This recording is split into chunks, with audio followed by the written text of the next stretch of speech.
Hello, everybody. So I got almost no sleep last night. It turns out there is such a thing as too much fun. My name is Robert Hansen. I go by RSnake. I'm a director of product management at White Hat Security. I used to run hackers.org, wrote a bunch of books and stuff. I've been working in computer security, web application security specifically, and I really hate saying these numbers because it makes me feel old, but like 18, 19 years now. So the bulk of my life now. Yeah, I feel like this is kind of an interesting opportunity for me to get in front of you guys and talk about something a little bit different. If you saw my talk at HUSECCon, I was taking down China. If you've seen other presentations I've done, taking down various routers and switches and all kinds of crazy things. Well, as a keynote, it's an interesting challenge because I get a chance to talk to you about sort of more the forward-thinking things or things that are I see us making mistakes in the industry. So today I'm going to be talking a little bit about blind spots.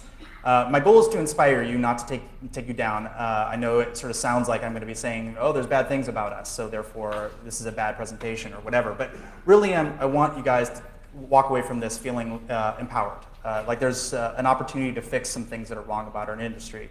I don't want you to take this too much to heart. Don't get really upset. And if the guy next to you says that he doesn't have any blind spots at all, you can feel free to ignore that person, because they do. We all have them. I have them. Everybody has them. But I want you to take an opportunity to be self-reflective. You don't necessarily have to tell anyone what your blind spots are if you feel uncomfortable with that. But it's good to embrace the things you don't know and think about how to improve your knowledge in those spaces. It makes us better as an entire industry. One of the most influential quotes to me personally over the years actually came from Dan Geer as Keynote of Source Boston. And it gives me a lot of comfort when I read this. Only people in this room will understand what I'm going to say. It is this: security is perhaps the most difficult intellectual profession on the planet. I think there's times that I think we can sort of feel very alone, like there's not really people who understand what we're trying to get across, understand the technology that we're working on, and I don't want you to feel that way. I think there's enough people, even in just this audience, that you can find a peer to bounce ideas off of, to get familiar with, to sort of fill the holes and the gaps in your knowledge, and possibly this is the first kind of wave of a new sort of beginning as an industry where we start thinking about our blind spots as sort of an advantage. They're a way to open up and talk to people about things we don't know. So there's 6 blind spots in total that I'm going to be talking about today that I see us as the web application security industry specifically, because of the name LASCON, things that I think that we tend to ignore or miss wholesale, that tend to be fairly large, fairly influential things that we get wrong. So let's start this off. I know this is probably a dangerous thing to do first thing in the morning because you guys are probably a little tired like I am, stayed a little late, drank a little bit too much wine. But I want you to do an experiment with me. Promise me, I'm not going to let anyone steal your wallet or whatever. I'm not going to steal your wallet. I know where your iPads are. And I'm not worried about it. But I want you to close your eyes and do a little experiment with me. It'll only last a minute or two, but I think it'll be valuable, and you'll be able to take this with you for the rest of your life. So close your eyes, relax, and think about a very dark place, a room with nothing in it, a very dark, empty space. Now think about like electrons. Think about them kind of flowing through the air, moving from place to place, free-flowing electrons going around. Now think about them going through wires. What must that look like, or what must that mean? Now think about an operating system.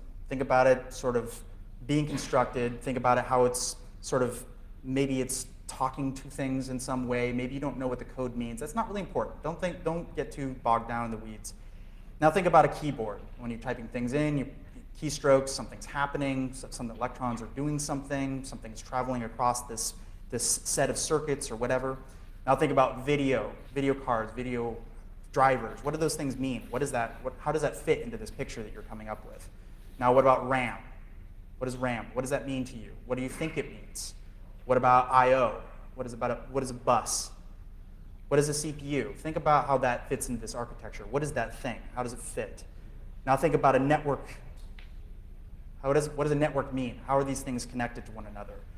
What about threading? What does threading mean in this model that you just came up with? How do you do threading in this thing? How do electrons move differently in this scenario? What about TCP?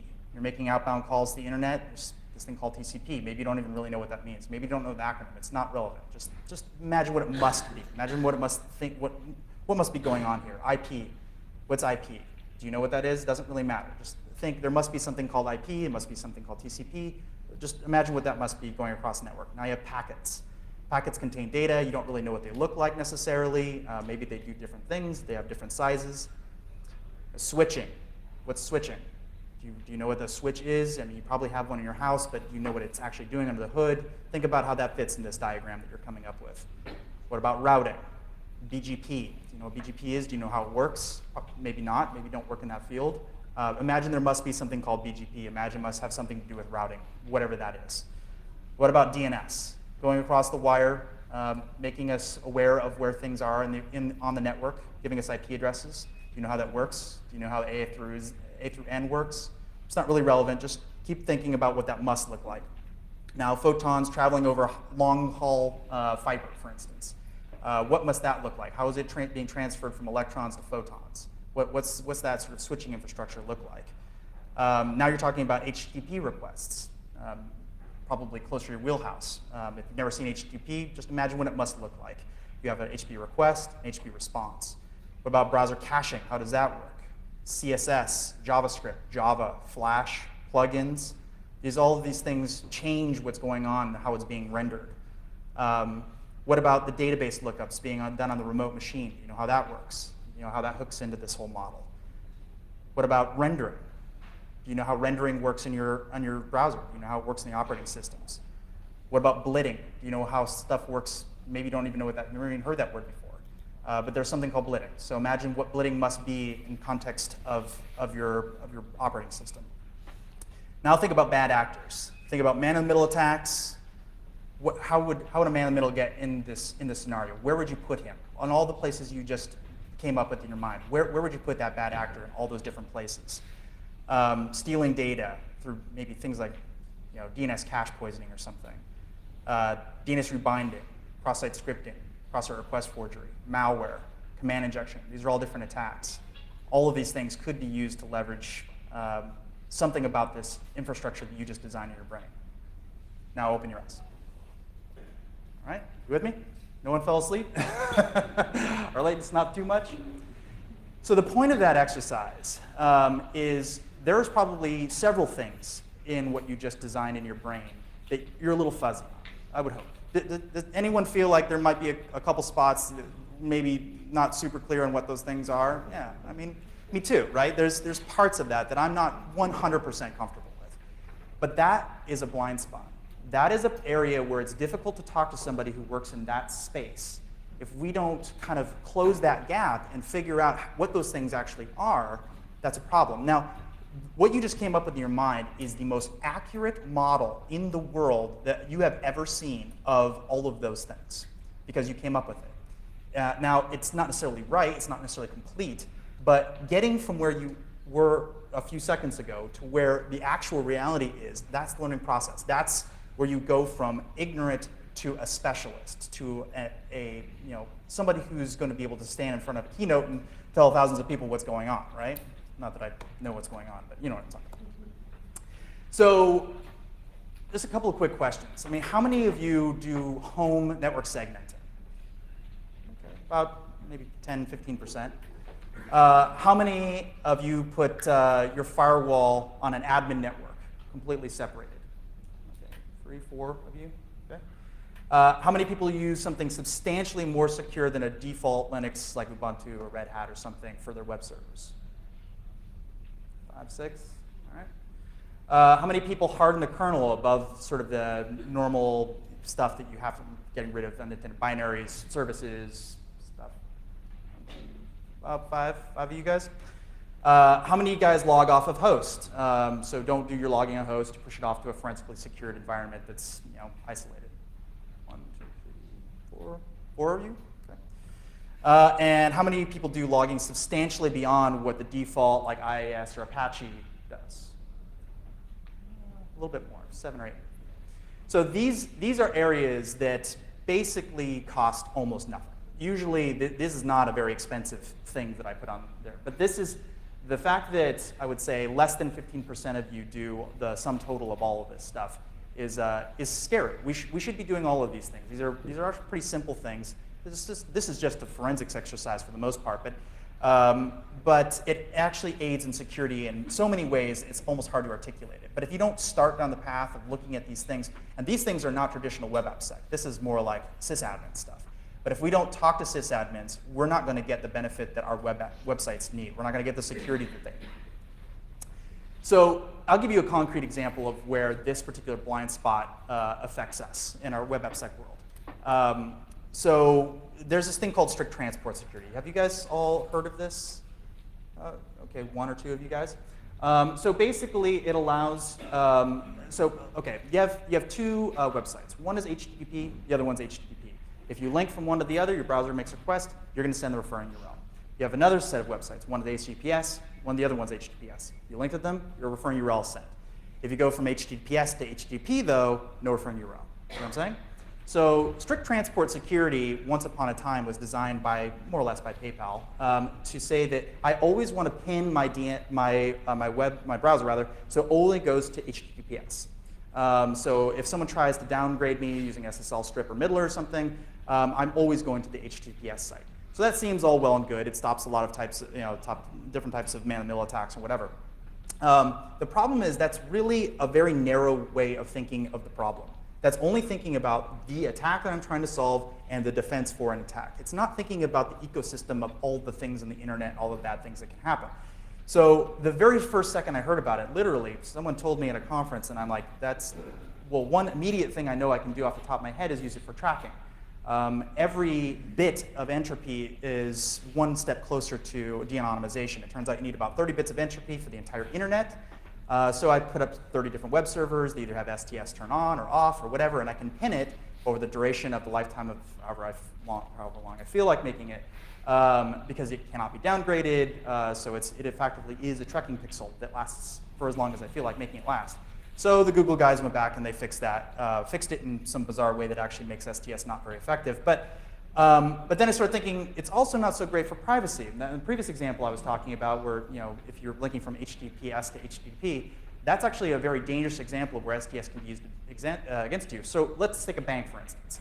A bank is on an internal network or whatever, or it's external or whatever, it doesn't really matter. But they're linking to things that they don't necessarily trust in the same way you might be expecting. Maybe some kind of semi-shady mortgage lender or something. But they're linking from HTTPS to HTTP, so they're getting rid of all the nonces and stuff that might be in the URL, anything that might be dangerous, any privacy-related information or whatever. So the problem is, over time, if that person clicks on that link multiple times, I can set STS to push them up to HTTPS land. So the browser is now talking HTTPS to HTTPS instead of HTTPS to HTTP. And now referring URLs are sent, now I get the nonce. See the problem? So when you're looking at any design choices like that, that's a very simple example of a couple of very large oversights in a single protocol, a single change to the browser. This is the kind of thing that I want you to get in front of. I want you guys, minions in our hacker army here. You know what I mean? Go find these things. There are so many edge cases that people aren't really thinking about, and these are where the really serious vulnerabilities lie in wait, and only strike that sometime far down the road when some major shady service provider starts going to STS and starts getting all this really dangerous information. So there's second blind spot is a little different. One thing, I did a couple presentations on this, and I think it didn't really resonate throughout the industry as much as it really should have. Operational and travel security are really, really important for our industry. We have to protect ourselves first. If we can't protect ourselves first, we're never going to protect anybody else. So if you're traveling with your laptop, I got some harsh words for you. So once upon a time, when I started in this industry, it was a game. It was a fun game. It was just a bunch of kind of miscreant hackers breaking into modems and stuff. And I used to tell the story of me climbing telephone poles and clipping into making free phone calls. Of course, I had no one to call, so that's the only reason I never went to jail. But things have changed in two completely different ways. One is it has become a militarized internet. Once upon a time, we were possibly worried about going to jail, but we were not worried about the military infiltrating our internet. That was not really the sort of the core of what we were thinking about as far as a determined adversary. And now, more or less, every country who has a cyber army or whatever is on the internet and using it to their advantage. But the second way is that we as an industry are starting to weaponize it ourselves. Bad guys are really coming out. So I think that if you think about your travel security as being sort of like, well, I always make sure to tell people I'm out of office so they know not to do bad things in my behalf when I'm out of office or something. That's really not the tip of the iceberg. There's so much more to it. I don't really care if you can't tweet. I don't care if you can't Facebook, if you can't Google Plus while you're traveling. I mean, I know that seems like kind of a big deal in the 10 minutes that you don't get to do that while you're traveling or whatever. But it really isn't a big deal. And we as professionals need to treat this as a professional organization. We cannot treat our security as if it's something as simple as all I have to do is close my laptop and I'm secure. That's just not how it works. Determined adversaries have gone along a lot further. If you really want to know the details, come and talk to me and I'll tell you about all these kind of terrible things that have happened in travel over the years. But we are now playing a very different game than we used to be playing. And we have to treat this as a type of game that we can lose very easily, instead of a game that we are more likely to win than lose. And that comes heavily with operational security and travel security. So the next one is adversaries. This is one that I spend a lot of personal time on. The company doesn't necessarily pay me to go do this, but I find a lot of value in doing it. I spend a lot of time talking with bad guys. Here's another exercise for you. So this is, I'm sure you've all seen this before, I hope so. It's sort of an introductory psychological thing that they have in tons of textbooks. But this is two different pictures at once. One is a beautiful young woman and one is an old witch kind of woman. And most people can see both. Maybe it takes a little thinking before you get to see both. Can all of you see both? Yeah? Okay. So the CIA uses this as a good demonstration exercise. They say that it's not a matter of seeing both, it's how fast you can see both, and then switch back and forth. If you can very rapidly switch between the two in your brain, and you can see both like as fast as I'm moving my fingers kind of, then you're much more likely to be able to tell what an adversary is doing in context of whatever you're saying. You're able to see both sides of the fence. If you can't see the other side of the fence, you're not going to be very effective as an operational security person, right? You need to be able to know what's happening on the bad side as well as the good side. So your ability, your mental flexibility is very important in this industry. I think it's very important to know your adversary. I don't mean know in the biblical sense, and I don't mean know as in textbook sense. I mean talk to them, right? I mean actually interact with them on a personal level. Believe it or not, they're all humans. They actually are, I know you think that they're mostly robots just because that's what you see in their logs, but there's somebody behind all of this. And they're usually very interesting people, very smart, very ambitious, usually have some troubled past. Sometimes there's sociopaths, but they're very interesting people. More importantly, they do have feelings, and they really very often need somebody to talk to. And ironically, it turns out security people are some of the best people for them to talk to. They know that they're telling you things that they shouldn't be telling you, but yet they do it anyway. So possibly they don't give away their own special sauce or whatever, but they will tell you about people they want busted, problems in the industry, things that worry them, technologies that are working that aren't working. That's all very useful information for us to make informed decisions about what we're going to do in the future. They have interesting motives too. Sometimes it's just not as clear as I think people think it is. It's like, oh, it's a profit motive. Well, yeah, but why are they getting a lot of money? Like, what's the purpose of getting a lot of money? Money is, for money's sake, is not really very interesting. Usually there's something else going on that's driving them towards that. I don't think that every adversary on Earth is willing to talk. I think there's some who are very good about their own operational security and don't say a word. Kudos to them. But I think that there are a lot that do want to talk, and it's just a matter of finding them. And I think one of the problems in our industry is we're not willing, as an industry, to go find and talk to them. We're willing to find them to bust them, but we're not willing to stop and talk to them and hear what's going on. I tell every bad guy that I talk to, I'm not going to try to put you in jail. I might go after your tactics, try to fix what's wrong with our industry, but I'm not going to try to put you in jail personally. It's just it breaks my my intelligence chain. It's stupid. It's very similar to the way that we block on firewalls by IP address. It's a very bad idea. It basically tells the attacker exactly what not to do. It tells them how they're caught, breaks the fourth wall. It's a very dangerous idea. You should not do it. So if you need somebody to approve it, right? A lot of people feel like, oh, I'm not allowed to go do that. You are allowed to go do that. Just tell them that RSnake sent you. The internet sent you, right? You can go ahead and blame me, but only just for this. Don't blame me for anything else. Anything you do beyond talking to them is your own thing. But I think a lot of people are concerned about their personal safety when they're doing this kind of thing. But I want to assure you that it's worth it for the industry. Sometimes you have to be a little self-sacrificial just to do something that's better for all of us. The next one is target fixation. This is actually one of the more annoying things to me personally in the industry. I don't think that all vulns are created equal. So give me a very simple example is 2 cross-site scripting exploits. One is on one website, one is on another website. Are those 2 things the same severity? Who knows, right? I mean, it totally depends. What are we talking about? Is one a nuclear facility and the other one's a blog? I mean, what are we talking about? So it really depends. You have to know a lot more about what's going on, and you can't be hyper-focused on one particular flaw that you are working on.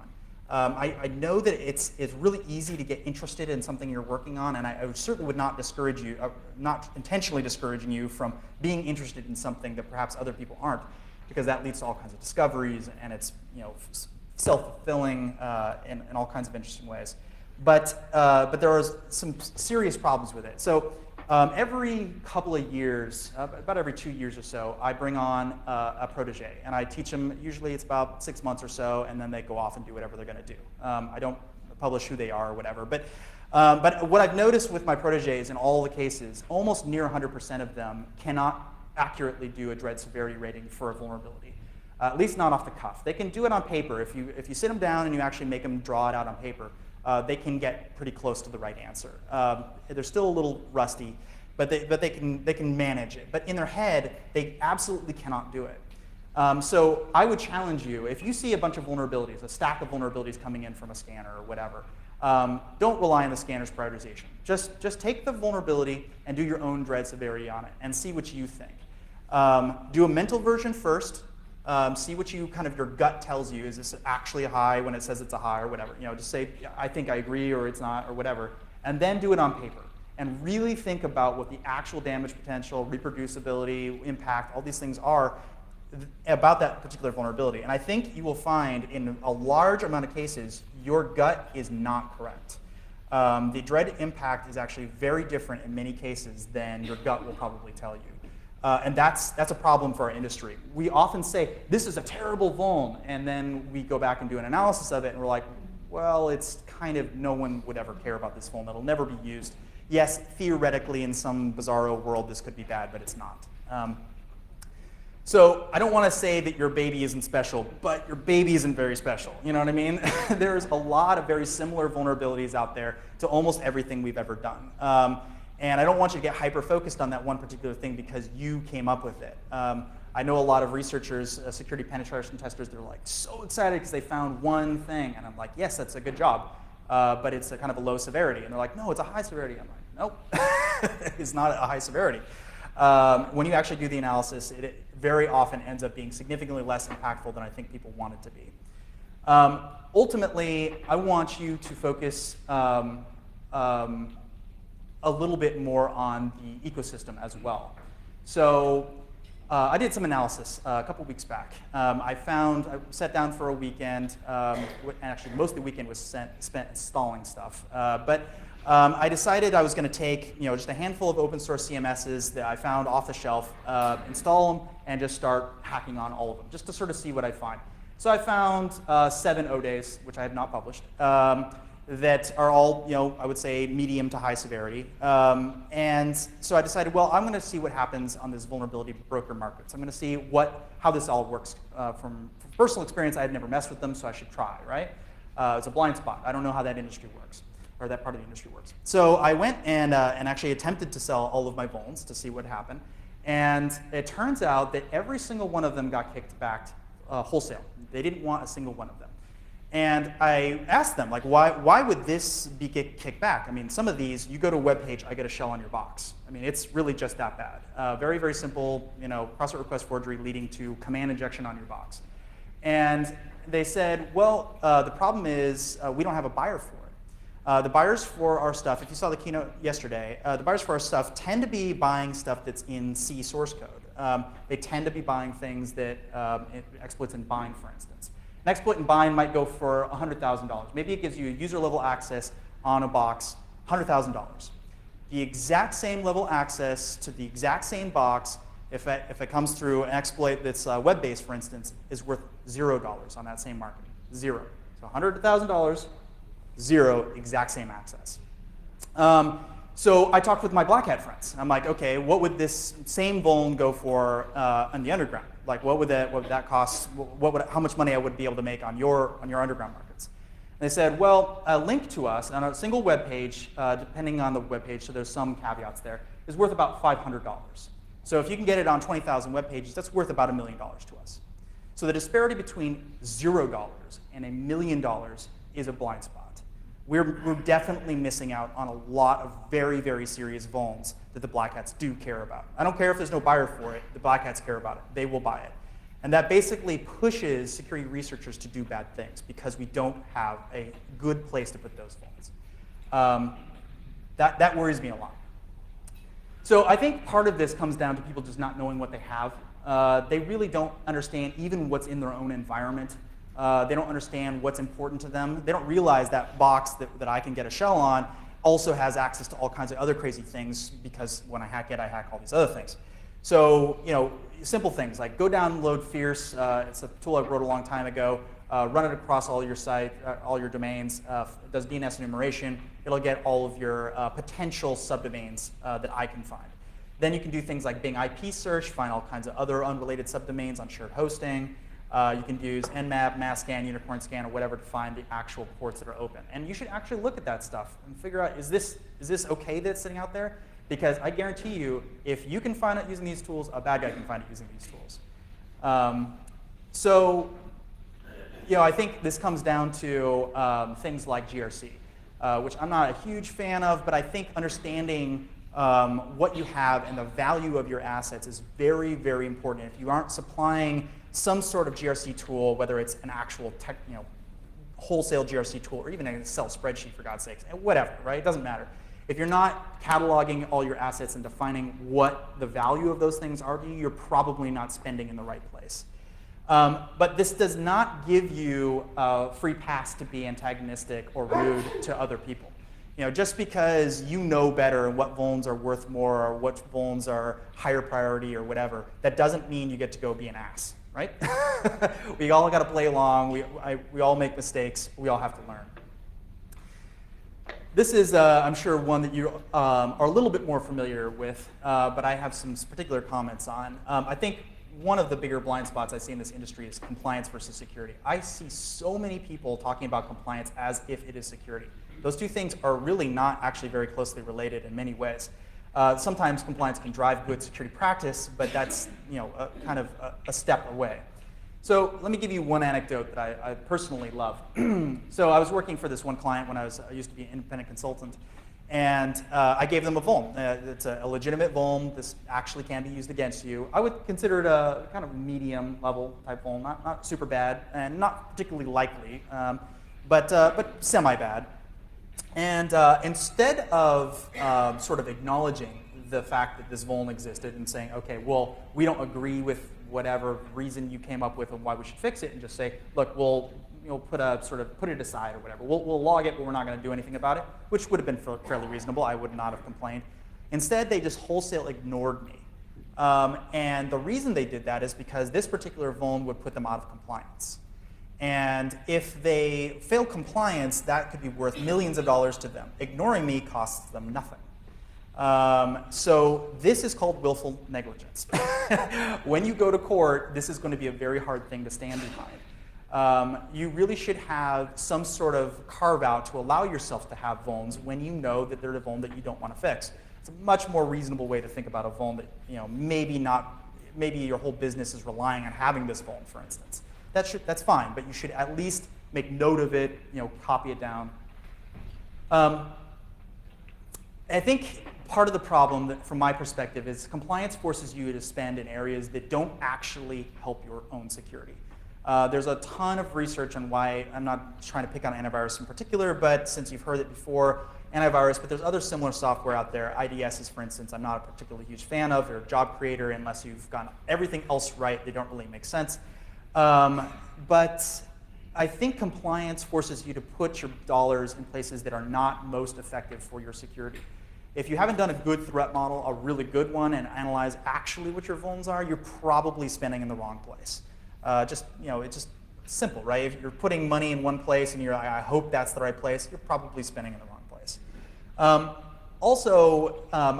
I did some work on some very large banking infrastructure for a while. And one thing that I noticed was BITS was probably one of the more comprehensive self-assessment things, or SIG, was one of the more comprehensive documents I've ever read about security. It goes everything, fire escapes all the way through, the entire stack of everything you'd have to worry about, all the CSSP stuff through the OWASP top 10. The problem is bad guys really do not care about the OWASP top 10. They don't. They do not care at all about it. They only care about how they can break into websites. So from my perspective, being one that would like to catalog every vuln, maybe it doesn't matter that the vuln is there, maybe it's low severity, but I like to have at least a list of everything and know what those risks are. I approached them and I said, I would like to help you evolve bits and add a whole bunch of stuff. There's a whole bunch of things I have on there. And they came back to me and said, well, because you're not a bank, you're not a financial institution, we can't take your advice. That is so unbelievably dangerous. I cannot tell you. So this is where compliance does not meet security at all. And the other problem is hackers evolve very, very rapidly. There's some vulns that they've managed to hang on to just because they're super easy. One of the things that I thought was interesting is that SQL injection is still their favorite, even though command injection technically gives them more. The reason is because SQL injection is easier. That is something that, sure, compliance will help you with because they say we're covering all the most common vulns. But there's a lot of uncommon vulns out there that bad guys also use. So the last blind spot I'm going to talk about is the consumer. And this one's kind of near and dear to me. I spend a lot of time talking to them. So this is kind of a normal website out there. Has a whole bunch of embedded content in it. This tool is called Request Policy in Firefox. And I think the average person doesn't really realize that the average website today is a very three-dimensional thing. It's not a two-dimensional, flat thing like you're visualizing. It's a very three-dimensional. There's all kinds of things going on. There is a z-axis. Things can live above or below things. And because consumers can't see that, we can't really articulate to them like there could be something invisibly happening here. That doesn't really resonate with people. It's FUD, really. It sounds like FUD. It's not really FUD because there is stuff that they can't see happening, but it doesn't really help consumers. Giving them weird advice like, oh, you should copy a link down or whatever, and that will save you. That's not really very good advice. If you're relying on them to make their own security decisions, you've already sort of lost the battle. They don't get the complexity of the internet in so many different ways. That exercise I had where you all closed your eyes? They are 10 times worse than you were in that exercise, I guarantee you, on the best day. They don't even know those words at all ever existed. They just think their browser is the internet for the most part, or their mail is the internet. They actually think that is it. I've actually talked to people who think it's in their computer, that this thing contains the internet. I'm carrying the internet around with me. You know what I mean? They don't really understand the principles of what's going on. I met one guy who actually thought the internet was a town in Northern California. He actually had no idea. It was a friend of mine's dad. So I think that we need to spend more time talking to actual human beings. We spend a lot of time in the echo chamber talking to each other, and that's, it's fine for evolving ideas and solving blind spots, but it's terrible for understanding what consumers are capable of understanding. I spend a lot of time talking to cab drivers, bartenders, and waitresses because these people are paid to be nice to me. And so if I start asking them questions like, well, what do you think about PayPal security? You know what I mean? They'll be like, oh, it's bad. I got a phishing email. It's like, okay, that's what they think about PayPal security, phishing, right? That's the whole mental model about everything related to PayPal security, which is great because that sort of helps you make design decisions. You can say, what if I did this? Like, I'll ask people, like, second factor authentication. I was like, what if I told you this didn't actually make you more safe? Would you still like it? Like, yeah. I'm like, okay, that's interesting, right? That's useful information, There's a trust indicator versus security. Those things are different in consumers' minds. They also don't understand the security risks of any one particular action of what they're doing. And we have these really terrible things we tell them to go do. Like my favorite is cut and paste links out of email. It's like, what is that? How is that helping anything? You know what I mean? Like, if you think about it, really. I mean, they don't know what a URL is.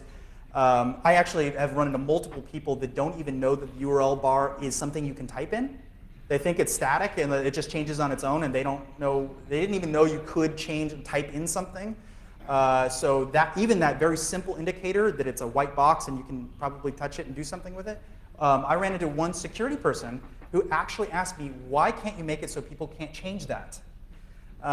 So this is the level that we're at, right? These are the types of people we have to interact with, and that's okay. And I don't want to say that those people are bad people or stupid or whatever, but they definitely are not capable of making informed decisions. We have not armed them with the right information. And I would conjecture that we cannot arm them with the correct information. It is impossible given the magnitude of the problem. Therefore, the only answer is to give them something like opt-out security. They start with good security, and then they have to do work to get out of that secure, infrastructure. Thank you. There's no more thing as optional security in the other direction. Right? You cannot opt into security, opt out. So ultimately, I think one problem that we as a security industry face is we are not actually pro-consumer. We've spent a lot of time being pro-business. We spend a lot of time protecting corporations, but we don't spend a lot of time protecting consumers. And the problem is, unlike pretty much any time in human history, everything we do is now tracked and logged by the exact same systems that we use to track and log bad guys. And if we err on the side of corporations instead of the side of consumers, that information might start haunting us in the not too distant future. I highly recommend that if you sort of siding against consumers, taking their privacy away from them, that you seriously reconsider that in the not too distant future. Not saying you can't change sides eventually, but if there ever were a sort of a forthcoming war against consumers and they're taking their privacy back, you will be on the losing side of that battle, trust me. Legislation will either win or the groundswell of the consumers themselves. I really, really stress this. If you're on Twitter and you're telling me that advertisers should be able to do whatever they want, and the fact that you're an advertiser and you're showing single hot ladies to my child or whatever, and you're telling me that legitimately you just need more tracking data so that you know that that's a child, you're not going to win that fight. You're going to lose it. And that's going to be on your record for a very, very long time. It's hard to remove that stuff. So I said all this to say something a little bit different, right? There are 6 blind spots. I think you could tackle any one of these very easily. I mean, none of these are particularly difficult. If you tackle even one of them as a general average across this room, you've made yourself approximately 16, 17% better. I think that's a really easy thing to do. I think it's easy to challenge yourself to be just a little bit more conscientious about what's going on in the industry. Open your eyes a little bit. These are the 6 blind spots. My time is up here, but I would like you to talk to the person next to you and pick one. Commit to it. If you don't commit to it, you'll never do it. You'll walk out of this room, you'll forget this thing ever happened. Think about it. Think about which one resonates with you. Do it, and then we'll be a little bit less blind. Thank you.